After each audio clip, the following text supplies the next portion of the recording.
Pronto, por desgracia, muchísimas personas van a descubrir por qué la bolsa y los activos tradicionales no son suficiente. Poseer estos activos no son suficiente para enfrentarte a la siguiente crisis. Hay seis activos que han sido la base de cualquier portfolio en las últimas décadas, de hecho, desde hace siglos. Y estos seis activos se quedan cojos frente a los cambios que estamos a punto de vivir y que, de hecho, ya estamos empezando a experimentar. El inversor tradicional tiene exposición a renta fija, renta variable o crédito, tasas, commodities, bienes raíces y efectivo. ¿Y por qué digo que esta estrategia conservadora no te va a servir? Porque a no ser que hayas estado viviendo debajo de una roca, los momentos que estamos viviendo no son normales, son excepcionales. Y frente a situaciones excepcionales, parte de tu portfolio lo tienes que tener expuesto a inversiones no conservadoras. No estamos viviendo precisamente ahora una situación conservadora, sino que estamos viviendo más bien una situación excepcional. Y tienes que adaptar tu portfolio, tus inversiones, tu patrimonio a esa situación de excepcionalidad. Y sí te vas a encontrar inversores que te dicen que en cada crisis hay una oportunidad, y es cierto, en cada crisis hay oportunidades, soy el primero en explicarlo. Y de hecho es lo que voy a cubrir en este vídeo. Pero mantener tus inversiones en esos seis tipos de activos única y exclusivamente puede ser un error que te puede costar muy caro.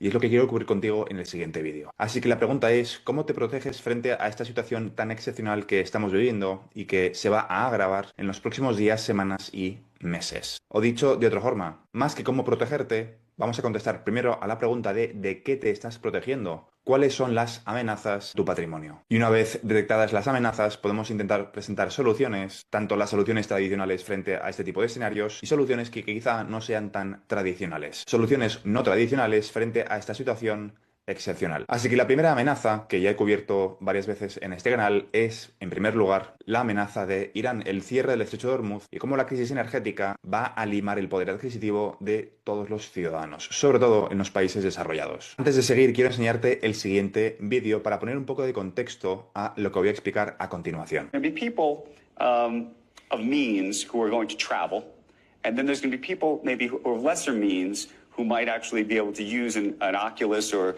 a Magic Leap or some other kind of device to travel to the same place, but from their own couch. Ya lo has oído. La idea es que en un futuro tengamos dos clases sociales. Una clase social que pueda viajar, que pueda seguir haciendo las actividades que ahora mismo puede realizar la clase media de forma normal, donde unos viajan y el resto de la población simplemente se queda en sus casas disfrutando de lo mismo que hacía antes, pero de forma virtual. ¿Por qué viajar al Louvre cuando en realidad es costoso, es engorroso, tienes que montarte en un avión, estás incómodo durante el trayecto, tienes que hacer colas, estar apretujado en los asientos, pasar calor cuando en realidad puedes hacer exactamente lo mismo, disfrutar de eso de forma virtual desde la comodidad del sofá de tu casa? Y por un precio que es una fracción de lo que cuesta ir físicamente. De hecho, hay quien dice que el cerebro no sabe distinguir entre lo que es real y lo que es ficción. Y en parte es cierto. Probablemente las siguientes generaciones vean viajar como algo incómodo y anticuado. Será visto como algo poco eficiente por las nuevas generaciones. Y después de haber visto este clip del Foro Económico Mundial, que de hecho puedes ver a muchísimos analistas, muchísimos asesores y muchísimos divulgadores explicando exactamente lo mismo, que vamos hacia una sociedad donde solamente va a haber dos clases sociales, una clase social, una superélite que tendrá absolutamente todo, donde no habrá una clase media y donde habrá personas dependientes del Estado. Con esa idea en la cabeza, quiero que mires la siguiente gráfica. Esta es la primera de muchísimas consecuencias que vamos a ver en los próximos días, empezando a partir de hoy y mañana en Europa, sobre todo, de las consecuencias del cierre del estrecho de Hormuz. La subida del precio del queroseno, el impacto de esa escasez de queroseno, tiene como consecuencia que lógicamente los vuelos internacionales son muchísimo más caros. Y de ahí la diferencia de precio entre los vuelos en el mes de febrero, que están en naranja, y los vuelos en el mes de marzo, que están en negro. En el mejor de los casos ha hecho un por 3. Y en algunos casos un por 6 o un por 7. En tan solo 30 días, el coste de viajar de una parte del mundo a otro, de un extremo a otro, se ha multiplicado por 6 en cuestión de 30 días. Por 4, por 5 o por 6, dependiendo del país y dependiendo del trayecto. Así que quizá estamos viendo y detectando un patrón. Quizá lo que estamos viendo no es casual y es algo que se va a permitir que sea permanente. La gran pregunta, o lo que muchos esperan, es que esto no sea permanente y que sea algo temporal. Que llegado el momento volveremos a la normalidad donde podrás viajar de nuevo por el mundo a un módico precio de 500, 400 o 600 euros, dólares el billete. De, por ejemplo, de Frankfurt a Bangkok. Y la forma de saber si esto va a ser permanente o si va a ser temporal es si Hormuz no se reabre. Y aunque se reabra Hormuz, si el caso es que los países del Golfo han sido destruidos por Irán. De nada sirve reabrir Hormuz si en el proceso se han cargado toda la infraestructura petrolífera, todas las refinerías, todos los oleoductos de Kuwait, Bahrein, Arabia Saudí y del resto de los países del Golfo. El objetivo no es quizá reabrir Hormuz, sino el objetivo quizás sea reabrir Hormuz con un 8, 10, 15 o 20% menos de producción mundial de petróleo. Y mantener a la población en un estado constante de escasez. Una economía de guerra constante. Una economía de guerra donde, lógicamente, lo prioritario no es que tú viajes a la otra parte del mundo, sino otras cosas como, por ejemplo, que puedas encender la calefacción en invierno. La pregunta es, ¿crees que va a ser temporal o crees que va a ser permanente? Estamos a muy poco de averiguar si va a ser temporal o permanente, pero algo me dice que, por desgracia, va a ser permanente. Y por eso quiero explicarte cuáles son las medidas para poder hacer frente a la degradación económica, a la pérdida de poder adquisitivo que va a sufrir la población en las próximas semanas y meses. Porque ante situaciones excepcionales hay que tomar medidas excepcionales. Las medidas de seguridad aeroportuarias después del 11S también fueron temporales y desde entonces se han mantenido. Esas medidas de seguridad por motivos antiterroristas no se han eliminado, siguen ahí. Solo que simplemente nos hemos aclimatado, nos hemos acostumbrado a esas medidas que antes del 11S eran anormales. Así que si algo demuestra el ser humano es que es capaz de adaptarse a situaciones nuevas por mucho que le molesten. Nos molesta que nos vigilen de una forma tan cercana en los aeropuertos, pero aún así, después de 20 años, nadie se ha quejado. Y la población se ha adaptado a esa nueva realidad.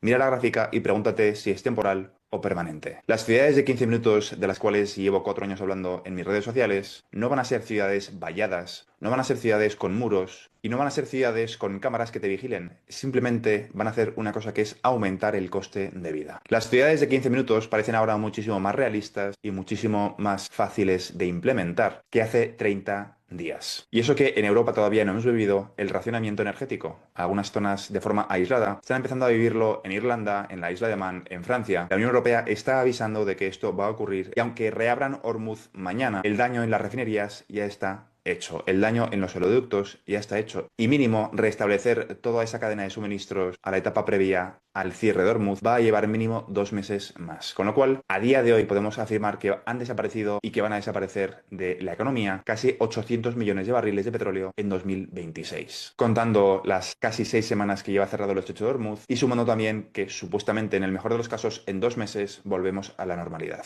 Suponiendo que mañana, repito, se abriese Hormuz. Ese daño económico, esos casi 800 millones de barriles que ya han desaparecido, no son reversibles, no existen y no existirán jamás en el año 2026. Eso va a tener consecuencias en la economía muy graves y la energía, la gasolina, es el menor de tus problemas. Los fertilizantes es algo muchísimo más grave. El problema que está causando, que va a causar en los fertilizantes es muchísimo más grave de lo que nos podemos imaginar. Así que resumiendo, la amenaza es el aumento del coste de vida. Y tienen la excusa perfecta porque esta vez no va a ser culpa de los bancos centrales, va a ser culpa de un par de terroristas locos que han decidido hacerse con el control de Hormuz. Y la consecuencia de esto es que muchísimas personas que hasta ahora se consideraban clase media van a dejar de serlo en muy poco tiempo. Literalmente no podrás viajar. Y esto no va a ser como el COVID, que tenías a tus vecinos denunciándote si no cumplías las normas. Esto va a ser muy diferente, porque no va a hacer falta que nadie te denuncie. Simplemente no podrás mantener ese ritmo de vida que tenías antes. No habrá un vecino denunciándote, simplemente no podrás permitírtelo. Y es que nada es casualidad,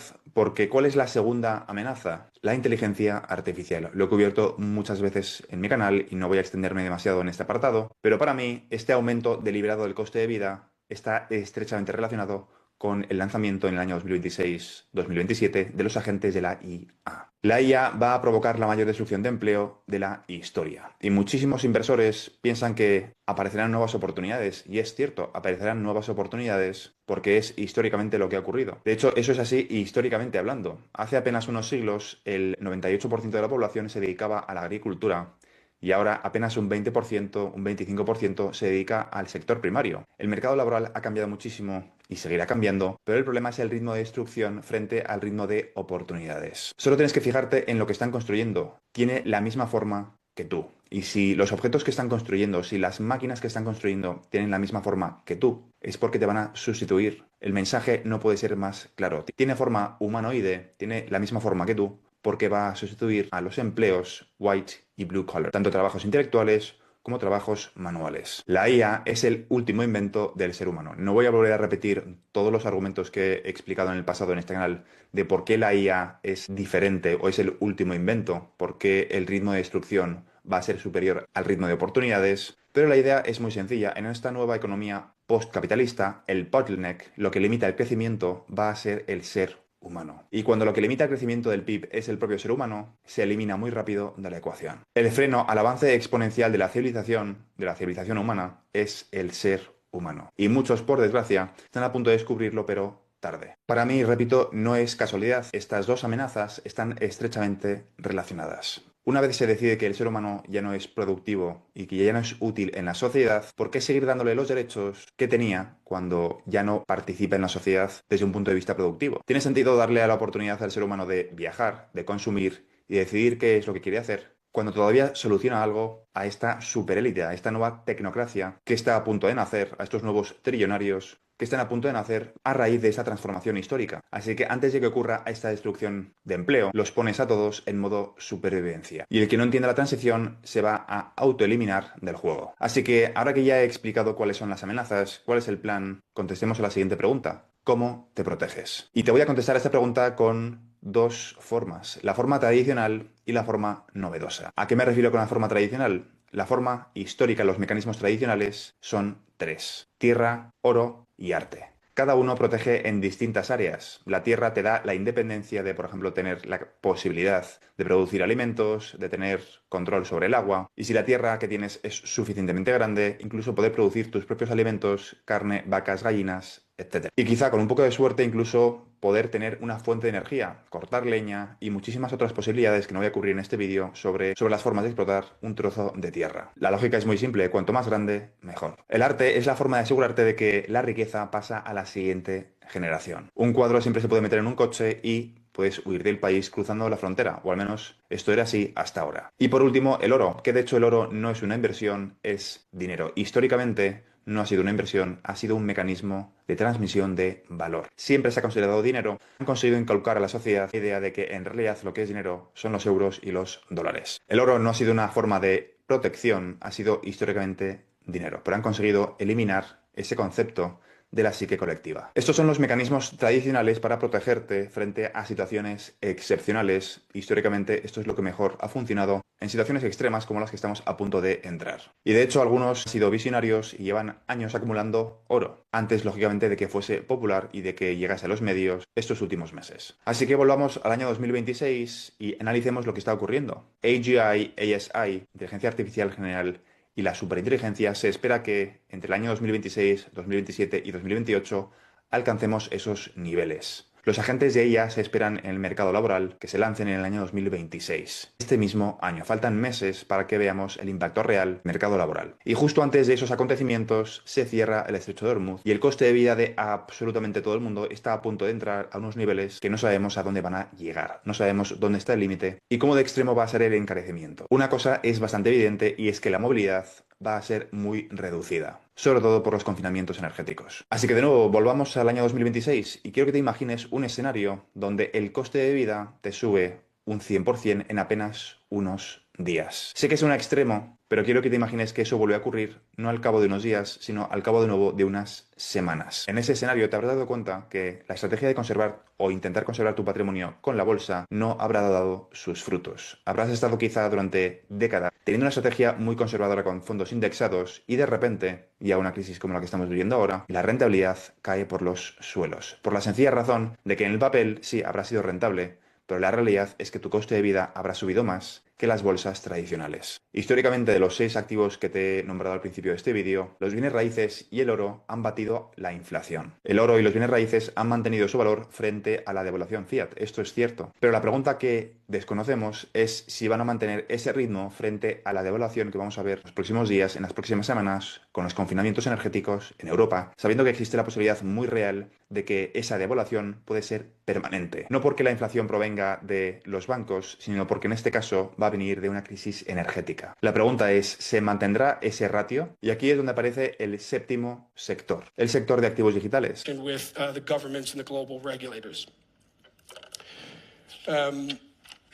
And so at Hidden Road, we've been pretty consistent with this from the start that we think crypto is the 7th liquid investable asset class. It's encouraging. There's lots of folks now referring to it in the same way. Investors, retail and institutional, all have their money invested in 6 asset classes.